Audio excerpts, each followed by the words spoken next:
Well, it's time to build 500 flights and counting. If you love construction and drones, then we've got something for you. We filmed the construction of a residential home from both the ground and the air over a 10-month period. We've got some things to share with you. So let's see what happens today.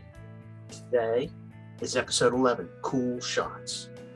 Now, my first cool shot is easily repeated. And I used the final waypoint to focus in on an item on the roof line, and then I tried to keep it within center as I flew closer to it.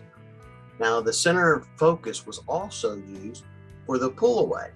So I had the shots that I thought were also conceptually cool, but due to flaring and focus problems, they weren't as cool as I thought, like the garage shot.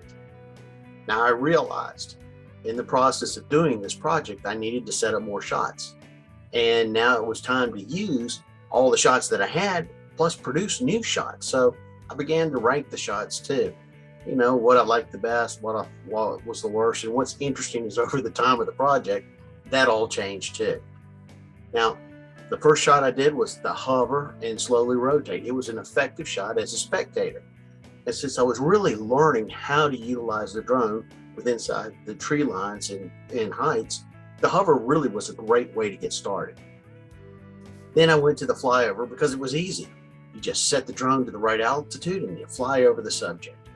Everything that I was doing was basically straight lines, back and forth, side to side, and up and down. I wasn't really incorporating diagonal movement within my three-dimensional space yet. The decking in place. That was to keep the boards from later on pulling up the nails if they were to get loose. And then they would use a sledgehammer to knock the wood slats together. It's pretty cool. Well, the next morning, 100 bales of wheat straw was delivered. And guess what? They delivered it to the wrong house.